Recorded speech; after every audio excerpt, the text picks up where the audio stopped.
not play for your position. You play for your calling. In South Africa, we've just had our elections. And there's a young man who made it into parliament. And this young man, 15 years ago, made a video. And in that video, he called black people the N-word. He also called us the K-word. And he says today, I made that video because I was angry. I was angry about where South Africa is going. He's a young white person. This is what happens when you play for your position and not your calling. Because your position will change. You will not always be where you are. You're not always going to be a clerk.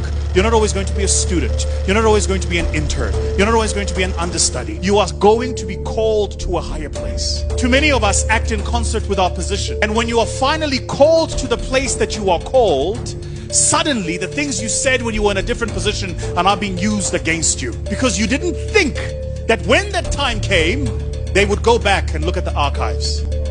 Let me tell you, nobody is watching you more than the person who's hoping you'll fail. This is the first tool for failing up. Do not ever catch yourself behaving for your position. Your position is temporary. Your position will change. But your calling, my friend, that is a permanent statement made by God about your life before you even knew you would exist.